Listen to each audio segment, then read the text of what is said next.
Yeah, a little bit more. Yeah. Yeah. I'm on a new level. I'm on a new level. I'm on a new level.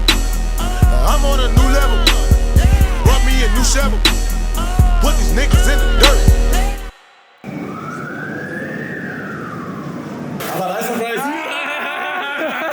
I always try to sneak up on some goddamn body. Oscar? Huh?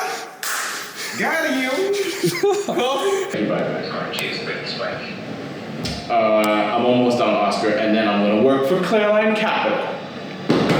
I work for you today, boy. Yes, sir. It's gonna be an interesting relationship. Yes. Where the employee tells the boss what to do. It's gonna be fun. It's a good day, Oscar. And we're matching. We have matching outfits. One of the world's newest private equity shops, literally on planet Earth. You at least can have that. And today I work for you, sir. Yeah. Obviously, I have some experience, I have some ideas, but I work for you. I work for Clearline Capital today. But what is Clearline Capital? The whole point of it was to do buyouts and roll-ups in the UK market. In the beginning, we wanted to focus on commercial cleaning companies. Exactly. So originally we said commercial cleaning. Yes. And then we had a chat about that. Yes. You pivoted, perhaps, is the right word? Yes. And I also spoke with a couple of business brokers, and they all said that they haven't really come across a business, a commercial cleaning business in the size of 1 to 5 million pounds in earnings, and typically they're smaller. Even though it's a big sector, if all the businesses are too small, it's not really benefiting the deal flow. So that's why I have now pivoted into another strategy, which is find a company that fits the criteria and then build a group around that. I love it. Yeah. So that's the So idea. the strategy is find a company, buy a company. Yeah. And then choosing the sector on the back end. Dude, it makes perfect sense. Actually, this is what I did as well with Northern Industries. I didn't necessarily set out to build a steel fabrication group. I just set out to buy a company and looked at a ton of businesses as you're doing right now. I was literally looking at anything. And then obviously there's pros and cons. The cons are, as you're feeling now, it can sometimes feel a bit like, what is even the strategy? Food. Food or the cops. Yeah, I hope it's the food because I'm hungry. I registered YMS Equities that night. Let's say 80 pounds to set up total. Well, for the company, it's not Denmark. What? I thought it was 40K. No, that's Denmark. I like your strategy, Oscar. Let's basically find a good business. You buy a good business and then you build a group around that good business. Today we're gonna work on that and I'm gonna try to get some ideas from you. I have some ideas that I would like to give to you. But maybe first, how is it going so far? In the beginning, I reached out to different brokerage firms and just introduced myself and asked if they had any commercial cleaning businesses. And that went well, but it was, they didn't really have any commercial cleaning companies listed for sale. So what I did was I went in, and most of these brokerage firms, they have like newsletters. So instead of having an annoying guy like me calling them, they just put everything listed on a newsletter. True. And you can sign up and get it from there. Most of the work is literally just skimming through all these like companies for sale. So I looked at a lot of businesses. There's different ways to do this. I think that the most effective way is to just sort of get in people's faces, just in like the proper, appropriate way. One strategy we're gonna try literally right now is literally say to them, look, here's the deal. Between now and end of Q1, I'm going to buy a business. I see that you guys have a lot of businesses for sale. Frankly, I'm not religious with what type of business to buy as far as the sector. I have investors that are willing to back me, an advisor who's done this before, and essentially I'm looking for a viable target. Let's call this guy. Please hold for the next available agent. So right now I'm calling KBS Corporate. This is the largest brokerage company in the UK. Afternoon, Maria. How's it going? Yusufa here. I'm doing extremely well. I'm calling from Clearline Capital. I was wondering if he's available. Well, that's exactly the point, Maria. I'm looking to discuss a number of deal opportunities with him. Absolutely. By the way, very kind of you to explain the process. Absolutely, Maria. Thank you. Hi, Yusufa. How you doing? Man, how'd you know it was me? I'm supposed to be undercover here today, man. I'm working for my boy Oscar. He just launched a PE firm called Clearline Capital. This is my first day on the job. He's been working very closely with me for about 7-8 months now, but he's sort of branching out. By the way, you're on speaker. He can hear you. Well, basically, there's two things I want to talk about. Do you have like 3 minutes, 5 minutes? On one hand, he would like to know a bit about this specific chemicals company. But on the other hand, the question is, what do you got? You know, like, what deals do you have where, seller expectations are not necessarily, unreasonable, right? They understand generally how this works, right? That obviously there's a value and then there's a bit of structure, and a deal where you feel like, look, it's one where a transaction can be met. Do you have anything? Well, what I'll do is I recently did like a snapshot of my whole portfolio, 90 opportunities on there. All right, thanks for your time. Speak Cheers. Bye. Okay, Oscar, what did you learn from that call? Tell me. Rapid fire. What are some takeaways you got from that call? How much shit you can get done by calling. Now we can check that box. Okay, we've got 90 leads. What next? Let's empathize with a business broker, right? Yeah. Okay, so in case you're not aware, I'll tell you how their business model works, and then we'll empathize with them. The way business brokers work is they reach out cold to businesses not for sale. Mm-hmm. They have a meeting at some point after getting through gatekeepers with the business owner. They then compel the business owner to consider whether now may or may not be the right time to sell. It's a funnel. At some point, some of those leads convert and say, okay, we would like to sell. The business broker then charges them an upfront marketing fee, anything from 10 to 20,000 pounds upfront. Call it 15K. That's the skin in the game for the business owner. They're basically, the business owner is thinking, okay, if I don't sell, that's fine. I have a profitable business. But if this guy can sell, that's also fine. I'll pay him 15,000 to turn the leaf and see if there's anything there. And I have some intention to sell, so if it comes to fruition, I would be pleased, right? Mm-hmm. Yeah. Great. The broker then takes information from the seller.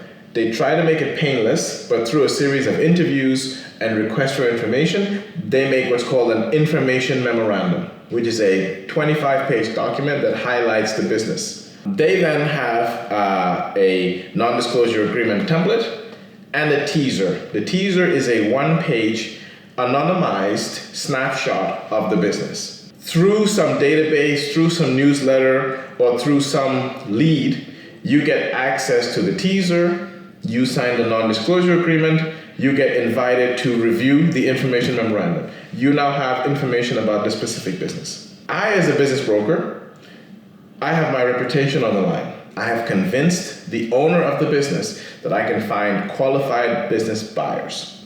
My motivation to bring unqualified time wasters is zero. So as a business broker, I have a duty to assess whether or not Oscar is a qualified buyer that's credible, that has the wherewithal, was literally his word, to execute a transaction. They really want you to buy the business. They actually do. You're on the same team. They just don't believe that you're on the field.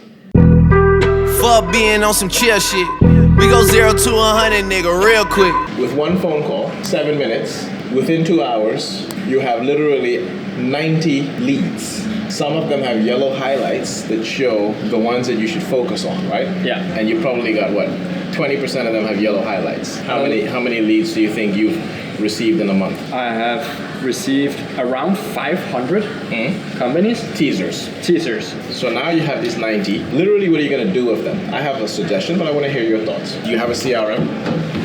Me? Yeah. No. In the spirit of not gatekeeping, I personally like one called Pipe Drive. I want you to have a CRM for every workflow. Of these 90 leads, we need to not mismanage them. What are the 3 levers of doing M&A? First would probably be deal flow. Thank you, sir. Second would probably be debt. I love it. And third will probably be equity. He's a listener, guys. Okay, so the deal flow stages, the first one is soft lead. The second one is engaged. The third one is LOI, sent. The fourth one is lost. You don't need a stage for one because one means you own the company. We hope to God you remember that. Yeah. The stages again are soft lead, engaged, LOI, sent, lost. SELL. Nice. The bank, CRM, similar. Soft lead, engaged, LOI sent by bank. And then the L is not lost. I like calling it long game. Because just because the bank ain't funding this deal don't mean they won't fund the third deal or the seventh deal or the 10th deal. Last one, investors. Soft lead, engaged, LOI received from the investor, lost. Why are the investors lost? Why are they not long game? Well, that's a very good question. At least with institutions similar to banks, they may say no to the deal, but they're not saying no to you. Quite often with these sort of angel investors, small family offices, quite often they're saying no to the deal, but in some ways also no to you, or no to your, or just no to the framework, just no, right? Okay. So for example, let me now get very specific, right? So this is like some stuff that I haven't shared before. We're right now trying to raise money. We've spoken to about 47 institutional investors around the globe, mainly America, UK, some Europe. One of those institutions, for example, I'm happy to name drop them, is General Atlantic. General Atlantic is a multi-tens of billions fund, and for example, they backed Gymshark. They said no. Now, we had 4 meetings before they said no. In fact, I had mentioned in one of the episodes that we went to the UK and I took my daughter to a board meeting. It was General Atlantic. And so they took a serious look at this, but ultimately it wasn't for them. We were still too early. Now, for them, they're not lost. It's long game. So another thing, I mentioned to you I was going to share something that was quite intimate. We actually received 2 term sheets. One was for 33 million pounds of debt, but we would have to come with 25 million pounds of equity, meaning the fundraising wasn't over, it was debt and then we needed to get the equity. We're still engaged with those guys. The other was, so I can't say the names of these firms because we're still in talks, but they have like $25 billion in assets under management. They're based in America. They actually put a term sheet in front of us for 80 million pounds, right? So we asked for like 57 and they came back and said, well, what about 80? In 2 tranches of 40, so 40 million pound upfront to close the deals we have at hand, and then access to the next 40 once we've executed, so 80. Okay. Got super excited. That came in about 3 weeks ago. And then long story short, we sort of mismanaged that process. Okay. I'm just being honest now. Because, we put a series of targets.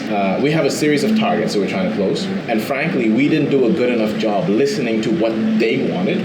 We were sort of force-feeding what we wanted to achieve. And basically they said, look guys, the way you're currently structured, the specific first 3 targets that you currently have lined up, and the pitch that you're giving us doesn't work for us. And so for that reason, it's a no. I had this call with them on Thursday, but it was a soft no. So on that same call, what I tried to do was turn a soft no into a maybe. By basically starting to listen, so I talk a lot, right? But sometimes you just gotta fucking listen, okay? And so I was listening closely and said, guys, tell us what it is that you need. And basically they said, look, we like you guys, we like your strategy, we like your deal flow, but it has to be, and they gave us some very specific feedback. So on that call, I think we managed to turn a soft no to a maybe, so we're still in the game. But let's see. To be very transparent, I'm kind of vulnerable right now because a week ago, I thought I had 80 million pounds. It's a matter of closing. Massive announcement. Yeah. And now it's like, God damn, I'm back in the ring. So I don't have to say this. This could be just like a little secret. But I think what's the point of 0 to 100 if I don't share the trials and the tribulations? By the way, we got plan B, we got plan C. We still have access to the capital to buy the first company that's lined up.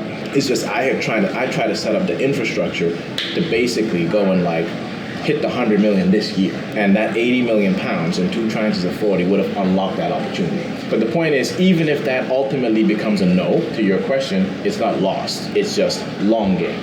There's no right or wrong. There's only actions and consequences. I was trying to go out and buy 6 companies literally this year, 2025. And had lined up, in my mind, the capital to do so. That's now super shaky. If that doesn't come through, all good. We still do deal by deal. We have capital to do the next deal. We then find capital to do the deal after that. We're still going to do deals. That 9 million ticker is still going to tick up. And then long game. Can I get a hug? Yo, this man has no emotional intelligence. You don't need a hug. Tune in.